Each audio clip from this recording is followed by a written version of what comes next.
decision that Indian Airlines flight IC814 has been hijacked. There is still no information on the identity of these men or their demands. The plane hijacked. Christmas Eve, 1999. For the passengers on this Indian Airlines flight, a short 1.25-hour journey to New Delhi is about to turn into days of terror.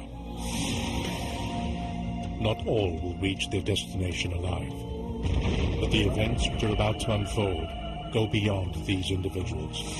When matters here reach their ultimate conclusion, there will be deadly consequences across the world, and another chapter would be written in the history of terror.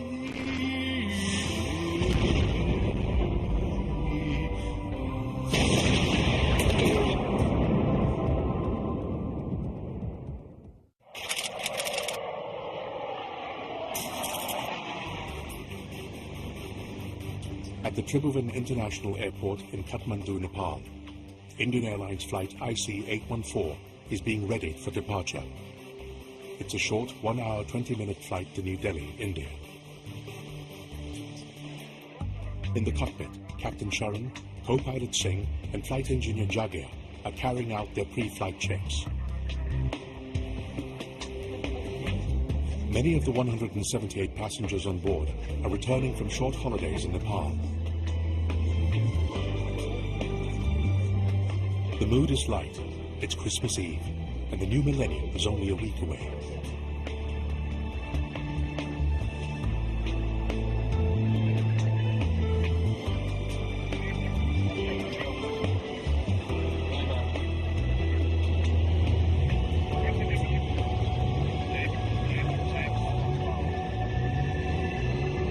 When IC814 departs Kathmandu soon after 4 p.m., there is little indication that this flight will be anything other than routine.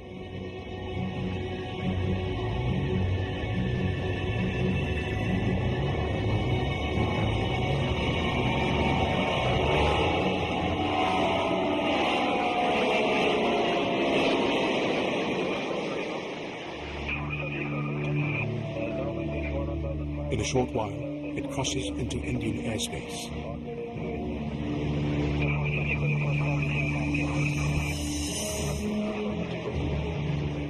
In the cabin, flight attendants commence the drink service. On a flight as short as this, they need to be efficient and quick.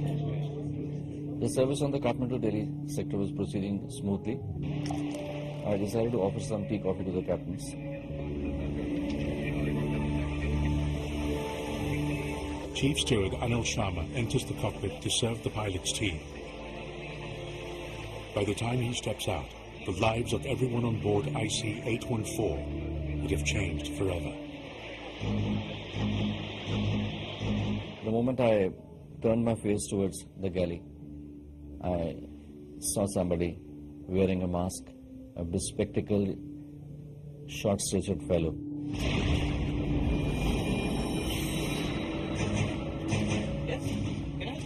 My first reaction was to inform the captains. I moved my hand towards the intercom.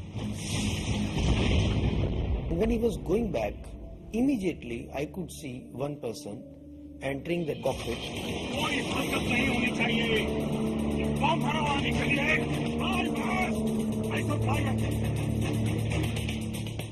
For a second, I was just scared.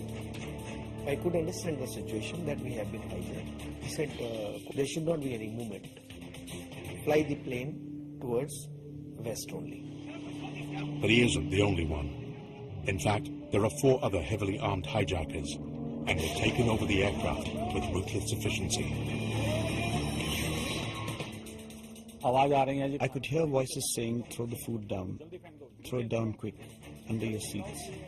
They were screaming loudly, so we started throwing the food down. Then we were told to change the seats. Children went away from me because they were sitting at the back now. So, we sort of lost contact, and I said, let's see what they do. It was not possible for me to react in any way because alone I couldn't have done anything.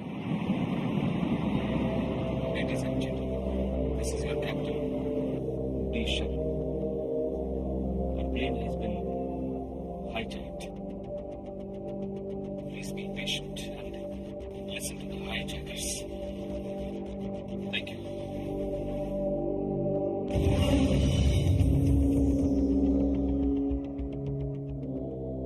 biggest worry was my daughter. What's happening to my daughter? Because she was not sitting with me, she was far away. Then I removed my blindfold and I stood up like this with my hands up.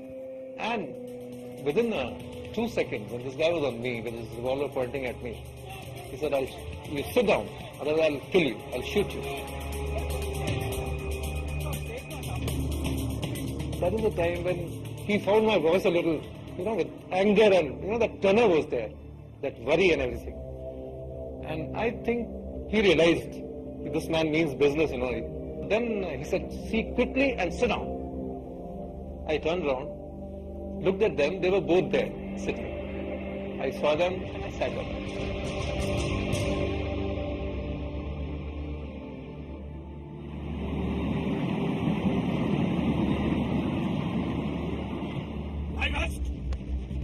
In the cockpit, Captain Sharon is finding it harder to convince the hijackers that there isn't enough fuel to fly to Lahore, Pakistan, their preferred destination. He asked about the fuel. How much fuel you have? I said, we have fuel up to Delhi. If you cannot land in Delhi, where will you go? What is your alternate? So he knew that our alternate is Bombay or Ahmedabad.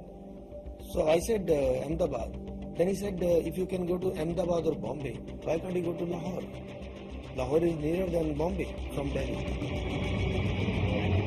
As night falls across the Indian subcontinent, IC-814 is still flying west, its destination unknown.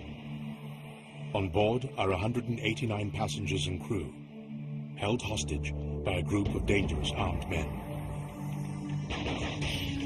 In the cockpit, Captain Sharon is playing a dangerous game of his own. Unseen by the hijackers, he's triggered an emergency transponder, letting Indian air traffic controllers know that IC-814 has been hijacked.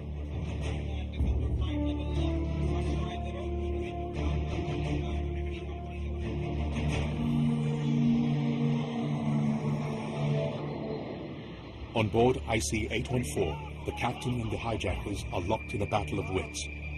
The hijackers want the plane to be flown to Lahore, Pakistan. The captain, though, wants to avoid going to Pakistan at any cost. It's been just 6 months since India and Pakistan fought a bloody war in Kargil, Kashmir, leaving hundreds dead on both sides. The scars haven't as yet healed. I never wanted to go to Lahore because I never wanted to cross my territory. I wanted to land wherever I can land in India only, so that security people can do something. Making his case stronger is the Lahore ATC, which refuses to accept the plane. In fact, Lahore shuts down its airspace completely, even to its own planes. Meanwhile, in the passenger cabin, a sinister exercise is underway.